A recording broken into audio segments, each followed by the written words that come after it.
Okay, so उसने कहा embryonic development starts with cleavage, ठीक है। एम्ब्रियोनिक डेवलपमेंट में जो फर्स्ट पॉइंट होता है दैट इज द क्लीवेज, और आप सबको पता ही है कि क्लीवेज क्या होती है। The term cleavage refers to a series of rapid mitotic divisions of the zygote which convert the single cell zygote into a multicellular structure called blastula, या फिर इसको आप ब्लास्टोसिस्ट बोलते हो, ठीक है। तो उसने कहा है कि क्लीवेज जो आपका जाइगोट बनता है, जाइगोट के बाद जो है जाइगोट में उसमें क्लीवेज स्टार्ट होती है। क्लीवेज क्या है? Rapid mitotic divisions. अब आपको पता है कि माइटोसिस क्या है, तो उसने कहा कि माइटोसिस और cleavage is almost the same but still there is a difference कि माइटोसिस में और क्लीवेज में क्या डिफरेंस होता है, वो हम देखेंगे कि what is the main difference between the mitosis and the cleavage. Okay, तो क्लीवेज से होता क्या है, क्लीवेज से जो जाइगोट है, सिंगल सेल जाइगोट है, वो कन्वर्ट होगा ब्लास्टुला में। Okay, blastula is a multicellular structure. Okay, now इस पिक्चर में देखो,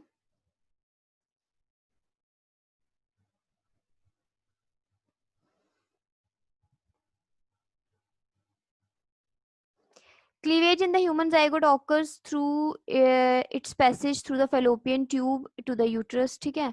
यूट्रस से जो जाइगोट है उसका cleavage in the human zygote occurs during its passage through the fallopian tube the uterus. जब वो fallopian tube, यू नो कि fallopian tube में जब वहाँ फर्टिलाइजेशन होती है, तो फर्टिलाइजेशन के बाद उसने यूट्रस तक पहुंचना होता है, तो उसी पाथवे में जो है उसकी क्लीवेज होती है।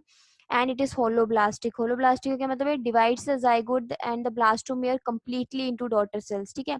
आपकी दो टाइप की क्लीवेज है, होलोब्लास्टिक और मीरोब्लास्टिक। होलोब्लास्टिक में क्या होता है कि इक्वली डिवाइड होगा, उसका divide the zygote and the blastomere में ब्लास्टोमेयर्स को completely into daughter cells, complete divide करेगा डॉटर सेल्स में।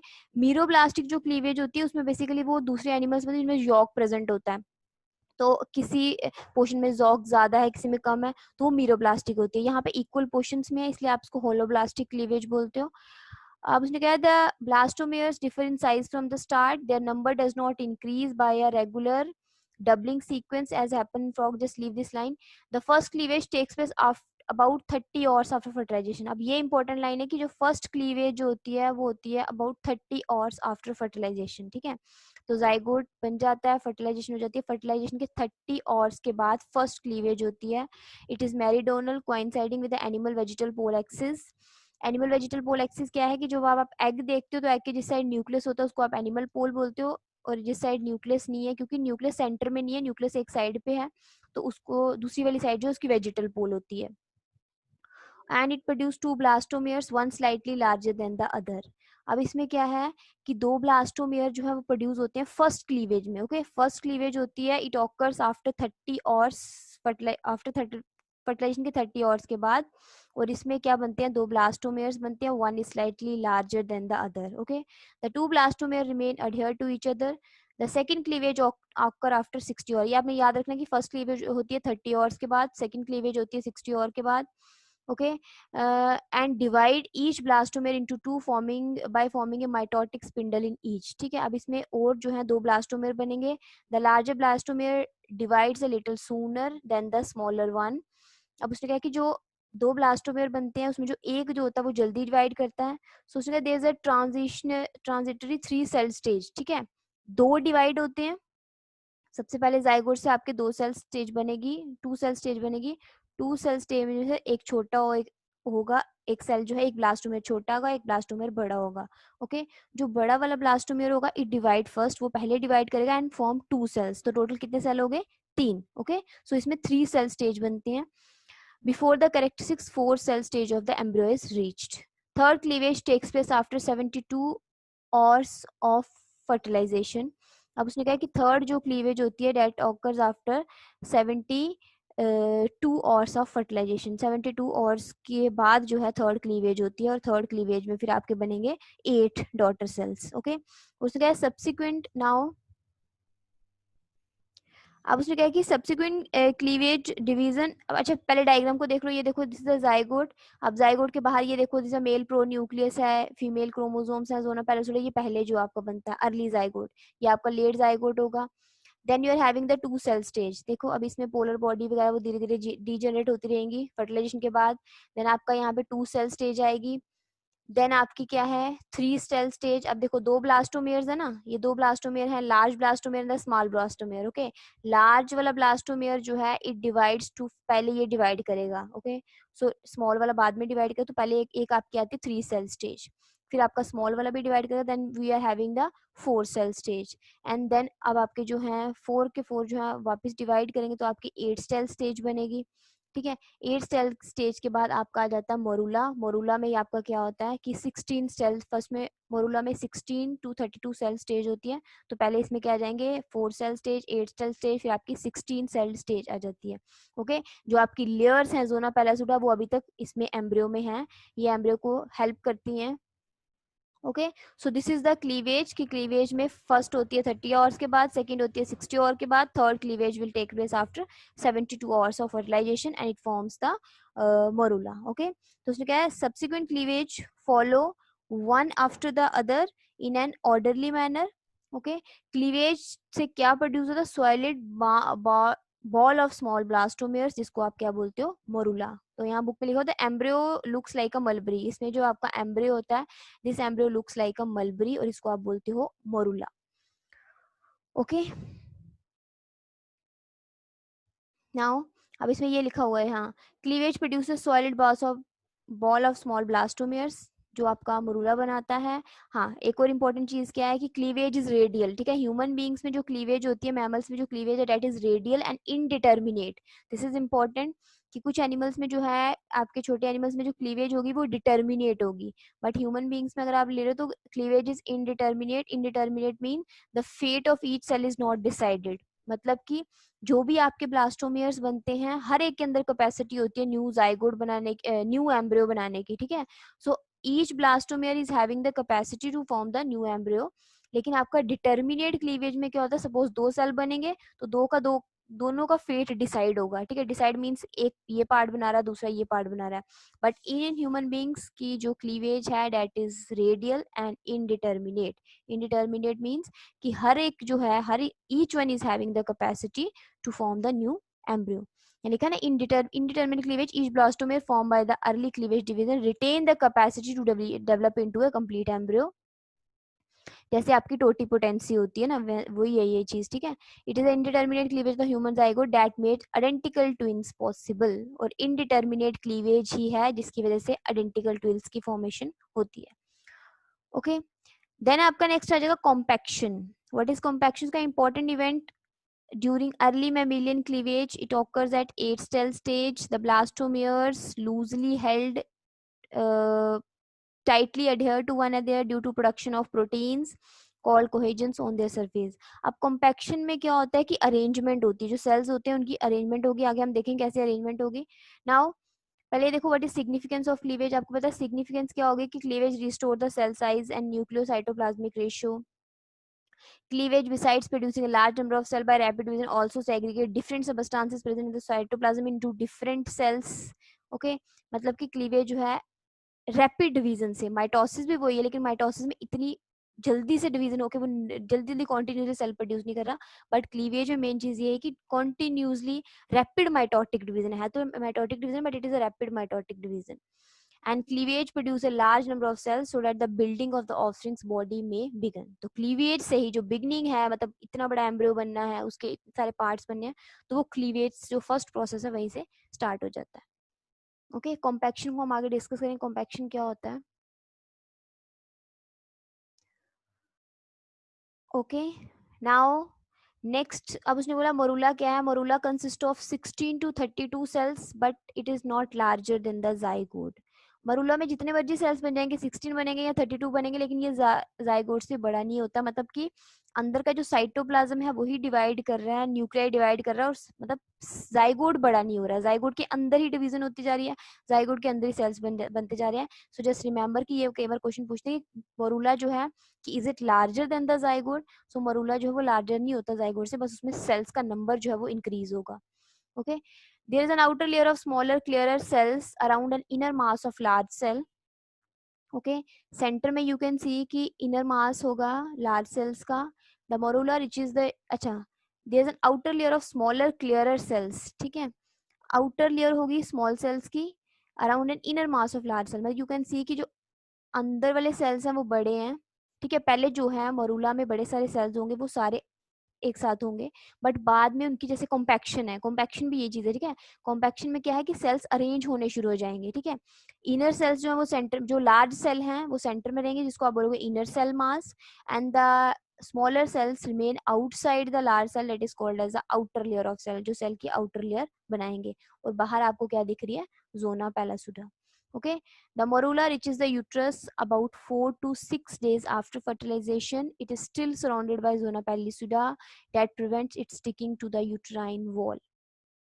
ओके, सो मोरूला के अंदर जो सेल्स होंगे वो अपने आप में अरेंजमेंट करेंगे, अरेंजमेंट क्या करेंगे, बड़े सेल्स जो होंगे वो सेंटर में अरेंज हो जाएंगे, छोटे सेल्स जो हैं वो बाहर की लेयर बनाएंगे।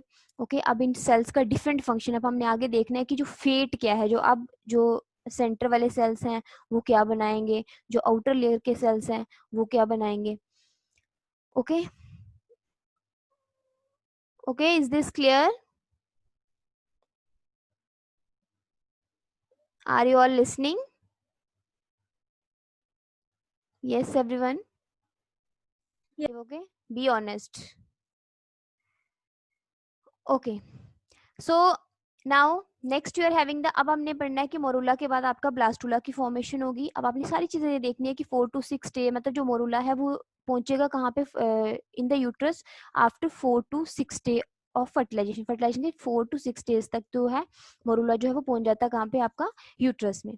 Okay, now the outer layer of cells of the morula now absorb the nutritive fluid secreted by the uterine mucous membrane and is here in after the उसका called the trophoblast or the trophoectoderm।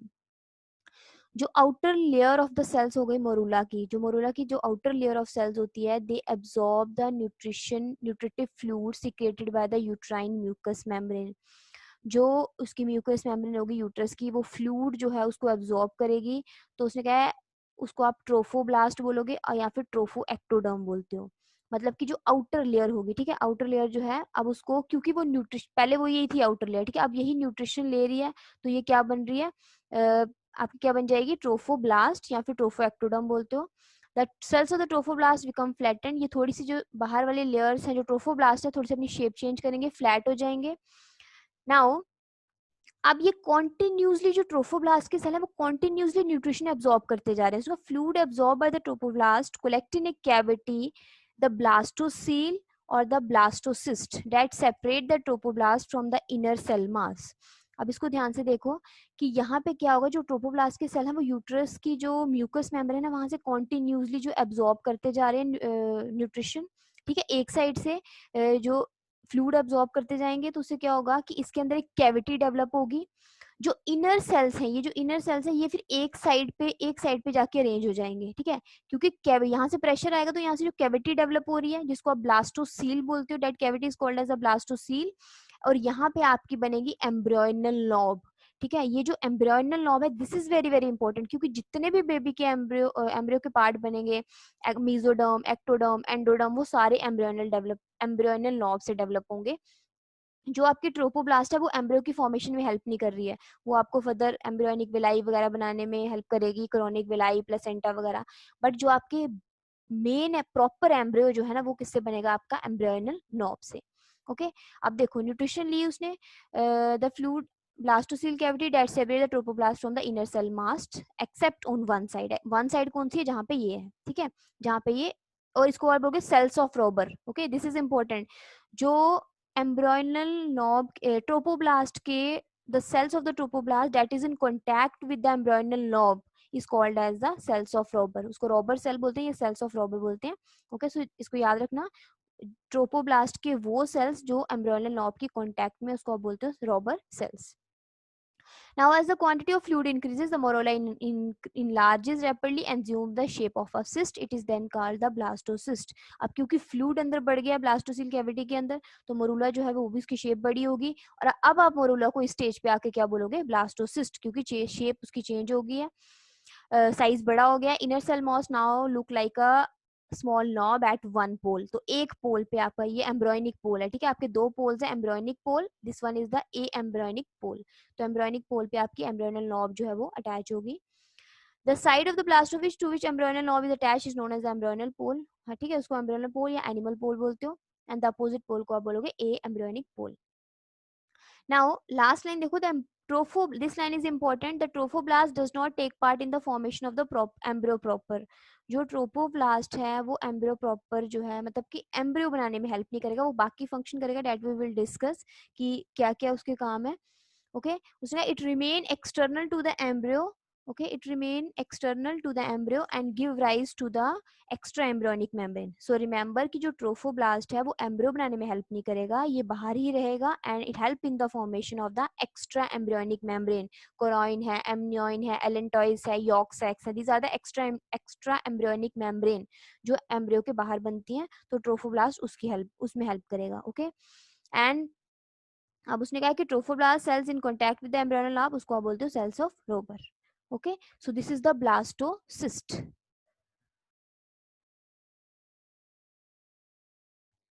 Okay तो next आपका step क्या आ जाएगा, अब morula की formation होगी, morula से आपका ब्लास्टुला बन गया, ब्लास्टुला में आपने स्टेप्स देखे, कॉम्पैक्शन हुई, मतलब मोरूला में क्या क्या चेंजेस हुए, ठीक है, तो ये आपने याद रखना कि मोरूला में क्या क्या चेंजेस हुए। पहले सेल्स अरेंज हुए इनर सेल में, आउटर सेल में, एम्ब्रियोनल नॉब की फॉर्मेशन हुई, ब्लास्टोसील कैविटी बनी, उसने फ्लूइड लिया, तो ये सारी आपको पता होना चाहिए कि ड्यूरिंग ब्लास्टोसिस्ट फॉर्मेशन मोरूला के बाद क्या क्या चेंजेस आ रही हैं एम्ब्रियोनिक डेवलपमेंट में। Okay Next, you are having the implantation. अब उसने कहा implantation is the attachment of the blastocyst to the uterine wall and it takes place about 7 days after fertilization। मतलब कि 7th day पे, fertilization के 7th day पे implantation होती है। ओके सो रिमेंबर कि फर्टिलाइजेशन के 7th डे पे क्या होगी, इम्प्लांटेशन। 4 to 6 डेज तक जो है आपका मोरूला है वो पहुंच जाएगा कहाँ पे, यूट्रस में, और 7th डे पे आके वो ब्लास्टोसिस्ट बना के 7th डे में वो अटैच हो जाएगा, इम्प्लांट हो जाएगा यूट्रस के अंदर। ब्लास्टोसिस्ट हैज ओवर 100 सेल्स, उसमें 100 तक सेल्स होते हैं। The portion of the blastocyst where embryonal knob is located lies against the endometrium. ये आपने देखा कि एम्ब्रियोनल नॉब अटैच होती है, and this contact stimulates rapid division of the tropoblastic cell which destroy the endometrial lining by releasing lytic enzyme and engulf the eroded cells। अब उसने क्या बोला कि जो ब्लास्टोसिस्ट है मतलब कि जो एम्ब्रियोनल नॉब है वो एंडोमेट्रियम से अटैच होगी। अब क्योंकि उसने कहा दिस कॉन्टैक्ट एम्ब्रियोनल नॉब और एंडोमेट्रियम दोनों का जो कॉन्टैक्ट होगा तो उससे क्या होगा, rapid division of the trophoblastic cell. Trophoblastic cell divide करेंगे।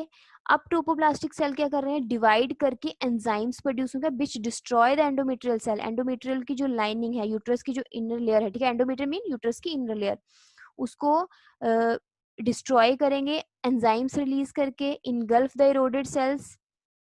और उस क्यों करेंगे ऐसा, क्योंकि blastocyst sinks into a pit formed in the endometrium. क्योंकि ब्लास्टोसिस्ट को किसके अंदर घुसना है, यूट्रस की वॉल के अंदर, मतलब कि एंडोमेट्रियम के अंदर घुसना है। इसलिए ट्रोपोब्लास्ट के सेल्स जो हैं, ट्रोपोब्लास्ट के सेल और एंडोमेट्रियम जब दोनों को कांटेक्ट होगा तो उससे स्टिमुलेशन होगी, ट्रोपोब्लास्ट के सेल कॉन्टिन्यूसली डिवाइड करेंगे। डिवाइड करने से क्या होगा, एंजाइम्स रिलीज, डिवाइड करेंगे एंड साथ में ही एंजाइम्स रिलीज करेंगे। एंजाइम रिलीज करने से क्या होगा, एंडोमेट्रियम की जो वॉल है वो ब्रेक होना शुरू हो जाएगी। ब्रेक मतलब कि जो ब्लास्टोसिस्ट है उसने उसके अंदर घुसना है। Okay so blastocyst sinks into a pit formed in the endometrium and then gets completely buried in the endometrium that grows around it। अब पूरा जो है आपका ब्लास्टोसिस्ट जो होता है वो पूरा उसके अंदर वरी हो जाएगा। Thus implantation involved the activity of both the blastocyst and the uterus। The embedded blastocyst forms villi all around it to obtain nourishment। अब उसने कहा कि जो embedded blastocyst होगा वो विलाई बनाना शुरू करेगा। आगे हम विलाई की फॉर्मेशन पढ़ेंगे जो प्लेसेंटा बनता है। और रिमेंबर दिस थिंग कि ये जो सारी चीजें साइमल्टेनियसली हो रही हैं, जो आपकी एक्स्ट्रा एम्ब्रियोनिक मेम्ब्रेन है वो भी साथ साथ में बन रही है, अंदर आपका जो इम्प्लांटेशन हो रही है वो भी हो रही है, ठीक है। ये नहीं है कि वो चीजें हम बाद में पढ़ रहे हैं तो वो बाद में हो रही हैं, ठीक है, वो भी साथ साथ में आपकी जो फॉर्मेशन है वेलाई की वो भी साथ साथ में होती जाएगी, बट इसको हम बाद में डिस्कस करेंगे। Embedded blastocyst form villi around it to obtain nourishment. ठीक है, अब जो ब्लास्टोसिस्ट एम्बेडेड हो रहा है यूट्रस के अंदर वो विलाई की फॉर्मेशन भी करेगा। This established a parasitic relationship between the embryo and the uterus.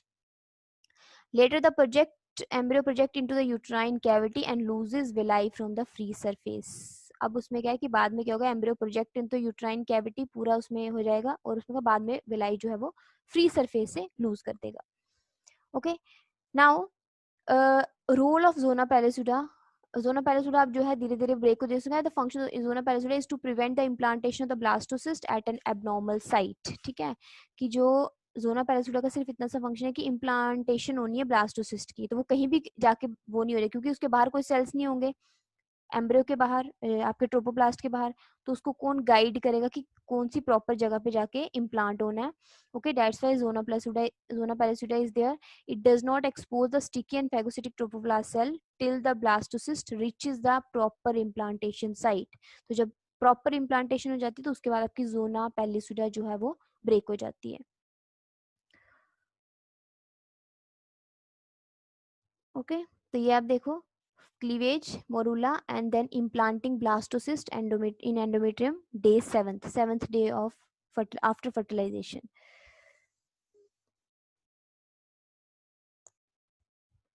Okay, is this clear? Yes, Yes. ma'am. Okay, now next you are having the, अब आपका आ जाएगा, ये आपका बन गया. ठीक है, अब आपका नेक्स्ट है, अब इम्प्लांटेशन जब होती है तो इम्प्लांटेशन में बड़ी सारी चीजें होंगी. जब हम पीछे इम्प्लांटेशन में बेसिकली क्या होता है कि अटैचमेंट होती है एम्ब्रियो की ब्लास्टूला के साथ in the lining of the uterus. ठीक है, अब उसने क्या, उसमें छोटी छोटी चीजें होंगी. उसमें एक होता है डेसिडियल सेल रिएक्शन जिसको बोलते हैं. ठीक है, DCR, डेसिड, जो मैंने आपको पीछे इम्प्लांटेशन की बात करी हूँ. ठीक है, मैं इम्प्लांटेशन में जो है छोटी छोटी चीजें होती हैं. उसने क्या है कि क्या चीजें होंगी कि इसको बोलते हैं decidual DCR, decidual cell reaction. Decidual cell reaction में क्या होता है कि जो परमिएबिलिटी होती है ब्लड वेसल्स की, एंडोमेट्रियम की जो वॉल है वो बढ़ जाती है. ठीक है, तभी तो इम्प्लांटेशन होगी. तो इम्प्लांटेशन के टाइम क्या है कि यूट्रस की जो ब्लड वेसल्स होती है, मतलब एंडोमेट्रियम की जो ब्लड वेसल्स होती हैं, उनकी जो परमिएबिलिटी है वो बढ़ जाती है. ओके, सो उसमें और भी उसमें एंडोमेट्रियम ब्रेक होना शुरू हो जाती है. ट्रोपोब्लास्ट जो हैं वो विलाई प्रोड्यूस करेंगे, एंजाइम्स प्रोटोलाइटिक, जैसे मैंने आपको बोला कि वो lytic enzyme proteolytic enzymes produce करेंगे. ठीक है, उसको केमिकली भी और हर वे से जो है एंडोमेट्रियम लाइनिंग को ब्रेक करेंगे और एंडोमेट्रियम लाइनिंग जो फाइनली वो है कवर कर लेगी पूरे एम्ब्रियो को. Okay, so this is the implantation में छोटे छोटे बड़े सारे चेंजेस होंगे जिसको आप जैसे बोलते हो, जिसको आप बोलते हो DCR, decidual cell reaction. What is the decidual cell reaction? जिसमें आपके जो ब्लड वेसल्स हैं यूट्रस की, उसकी परमिएबिलिटी बढ़ेगी. ठीक है, तभी तो जाके वो उसके अंदर एम्बेडेड होंगी जो एम्ब्रियो है. Okay, next you are having the gastrulation और the formation of 3 germ layers. ठीक है, अब आपके 3 germ layers जो हैं वो कैसे बनती हैं, दैट इज इंपॉर्टेंट. ठीक है, अब उसने कहा the transmission of the blastula into the gastrula with 3 primary germ layers by rearrangement of the cells is called as the gastrulation. अब गैस्ट्रुलेशन में कुछ नहीं है, सिर्फ सेल्स जो है वो क्योंकि यही सेल्स, जो कुछ बाहर से सेल्स नहीं आएंगे, यही सेल्स जो हैं आपके एम्ब्रियोनल नॉब के, ओके, एम्ब्रियोनल नॉब के सेल्स बहुत ज्यादा इंपॉर्टेंट है, वही जो है गैस्ट्रुलेशन में हेल्प करेंगे. ओके, प्रोसेस क्या है, the germ layers are formed by corrective movement of the some of the cells or at near the surface of the embryonal knob to their new more interior locations. मतलब और ज्यादा divide करेंगे. These cellular movements are known as the morphogenetic movements. Cell movement is accompanied by changes in cell shape and changes in cellular adhesion to other cells. There are 3 germ layers: ectoderm, mesoderm, endoderm. They serve as the initial rudiment of all the future tissues and organs of the offspring's body. ठीक है, endoderm, और इस chapter में आपने पूरा पढ़ना है, मतलब आपने ये लर्न करना है, बेसिकली आपको लर्न ही करना है कि एंडोडर्म, एक्टोडर्म और मीजोडर्म जो है वो, एंडोडर्म जो है उससे कौन से पार्ट बनेंगे, मीजोरम से बॉडी के कौन कौन से पार्ट्स बनते हैं, कौन कौन से पार्ट्स हैं जिनका ओरिजिन एंडोडर्म से होता है. ओके, सो उसने कहा these are the initial rudiments of all the future tissue. जो भी फ्यूचर के टिश्यू बनने हैं वो ये इसका रूडिमेंट है, इन्हीं से डेवलप होंगे बाकी सारे parts. Each germ layer give rise to specific tissues, organ and organ system of the young one to be developed. In fact, the fate of the germ layer is the same in all the tropoblastic animal. जो germ layers का fate होता है उसका almost जो है सभी animals में same होता है. And this indicate their evolution from a common ancestor. Evolution में भी हमने ये पढ़ा था कि एम्ब्रियोनिक डेवलपमेंट जो होती है वो ऑलमोस्ट सेम होती है एनिमल्स में. ओके,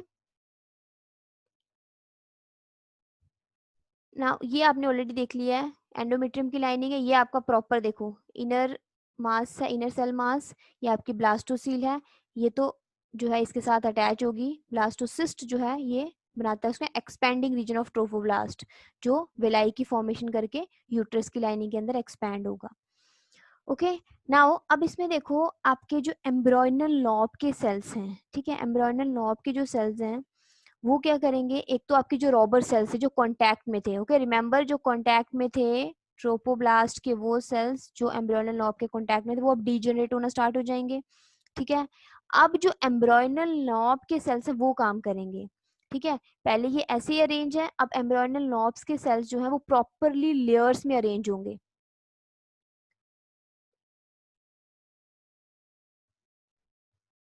ओके अब ये सेल ऐसे ही, अब ये एम्ब्रॉयनल नॉब्स के सेल जो है ऐसे करके प्रॉपर लेयर्स बना रहे हैं, ऐसे करके देखोगे आप तो प्रॉपर फ्लैट होके यहाँ पे ऐसे करके लेयर्स बनाएंगे, जैसे सपोज ये 2 लेयर्स आर देयर, ये एम्ब्रॉयनल नॉब के सेल्स हैं, ठीक है।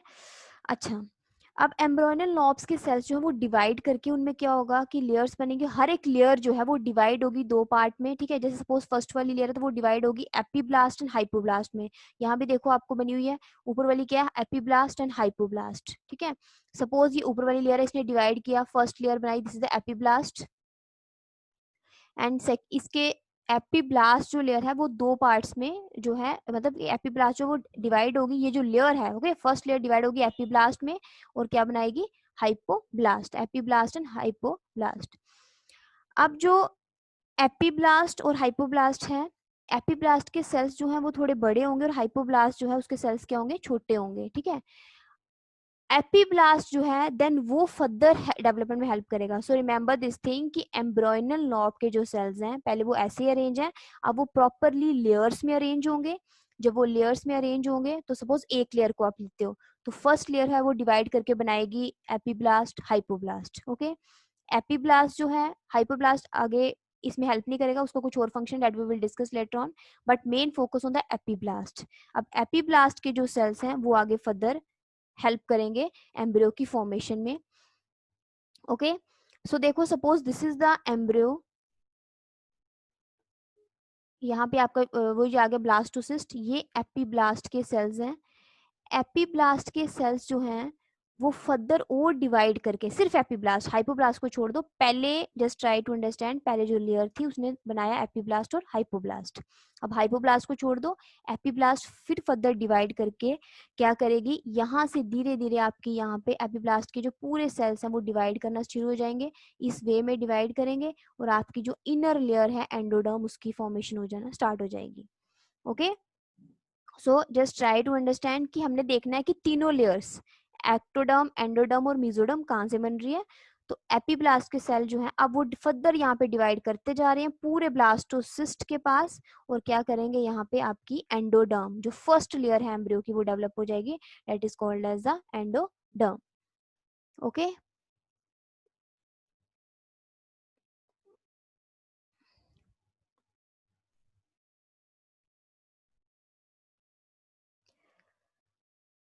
Okay so formation of endoderm is clear.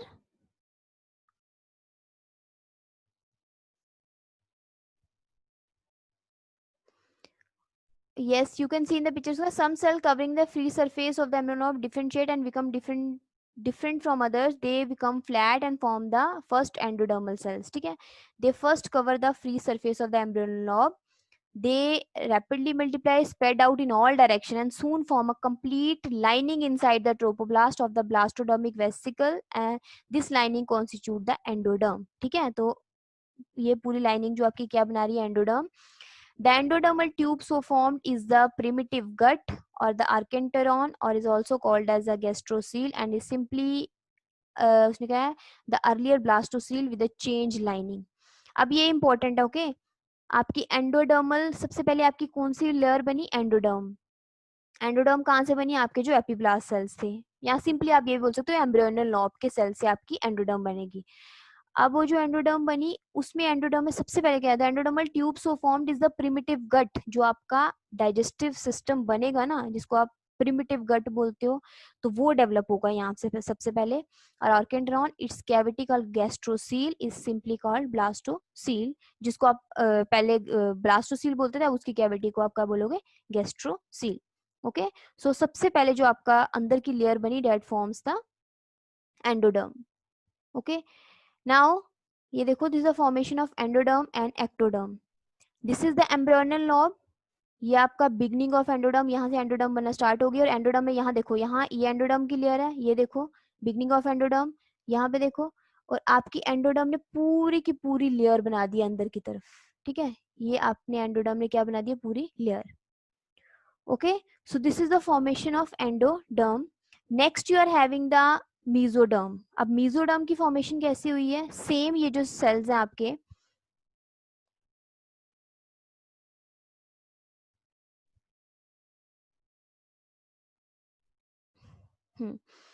यही एम्ब्रॉयनल नॉब, एम्ब्रियोनल नॉब की जो बाकी सेल्स हैं, ठीक है, कुछ सेल्स ने एंडोडर्म बनाई। अब जो बाकी सेल्स हैं, जैसे ये हैं, यहाँ से लेके ये इसका एंटीरियर पोर्शन है, ये इसका पोस्टीरियर पोर्शन है, ठीक है, एम्ब्रियोनल नॉब का, जिसको आप बोलते हो सिफेलिक एंड और कॉर्डल एंड। ये इसका सिफेलिक एंड आ जाएगा, ये इसका कॉर्डल एंड आ जाएगा, ठीक है। सिफेलिक होता है हेड रीजन वाली साइड, जिसको आप बोलते हो एंटीरियर एंड या posterior and.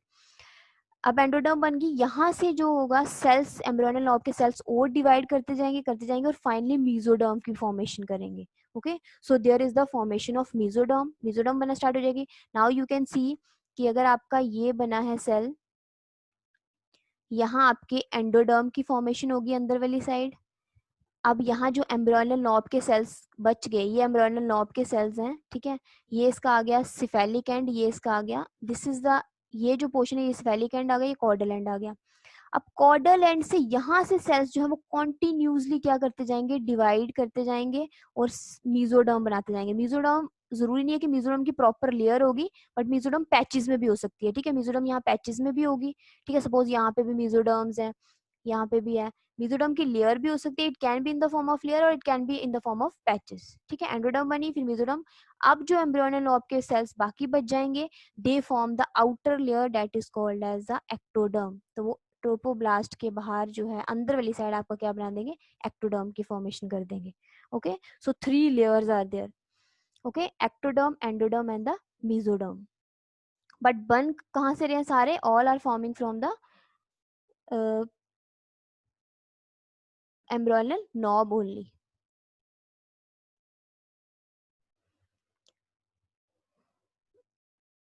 Okay, then formation of mesoderm, ये देखो एट द कॉर्डल एंड, ठीक है, caudal end of the embryonal disc. मैंने आपको बताया कि सिफेलिक एंड और कॉर्डल एंड क्या होते हैं। तो कॉर्डल एंड पे जो सेल्स होते हैं, cell start proliferation at the increase rate, addition of cell cause localized thickness of the embryonic disc. The proliferated cell later detached from the embryonal disc and spread between the trophoblast and the endoderm, ठीक है, trophoblast और endoderm के बीच में वो spread हो जाएंगे। The new layer of cell is formed is called as the mesoderm. अब mesoderm patches में भी हो सकती है, वो पूरी लेयर भी बनाएगी प्रॉपर। आगे the mesoderm separate the York and the amniotic cavity from the, ये हम आगे डिस्कस करेंगे कि यॉर्क सैक और एमनियोटिक कैविटी वो कैसे बनाता है, but finally but just focus on the mesoderm. Then you are having the formation of ectoderm. After the formation of the mesoderm, the remaining cells of the embryonic disc get arranged in the layer called as the ectoderm. Okay, so formation of 3 germ layers is there. Okay, ectoderm, endoderm and the mesoderm. अब आपने देखा है कि ectoderm, endoderm और mesoderm कैसे बनी किससे है, सीधे एम्ब्रियोनल नॉब से ही बनी है। एम्ब्रियोनल नॉब के जो सेल्स हैं वो क्या बनाएंगे, एपीब्लास्ट और हाइपोब्लास्ट। हाइपोब्लास्ट को just leave the hypoblast, focus on the epiblast. Epiblast सबसे पहले क्या बनाएंगे, डिवाइड करके एंडोडर्म। ओके, फिर जो आपके एम्ब्रियोनल नॉब्स के सेल बच गए हैं, उस वहीं से आपकी बाकी सेल जो बच गए हैं वो आपके मेसोडर्म की फॉर्मेशन करेंगे, कॉर्डल एंड वाली साइड होंगे, रिमेंबर जो कॉर्डल एंड वाली साइड होंगे। और एट द एंड जो सेल बच जाएंगे वो आपकी एक्टोडर्म की फॉर्मेशन करेंगे। Now this is the fate of all germ layer. ये आपने सिर्फ रीड करना है कि एक्टोडर्म से क्या क्या चीजें बनती हैं, मेसोडर्म से। ये आपने बेसिकली इसको रीड करना है, धीरे धीरे आपको लर्न होता जाएगा कि एक्टोडर्म, एंडोडर्म और मेसोडर्म से आपके बॉडी के कौन कौन से पार्ट जो हैं, किसका ओरिजिन कहाँ से है, किसका ओरिजिन एंडोडर्म से है, किसका ओरिजिन एक्टोडर्म से है और एंडोडर्म से। Okay, so is this clear? Formation of 3 germ layers is clear to you? Yes, ma'am. Okay, so in the next class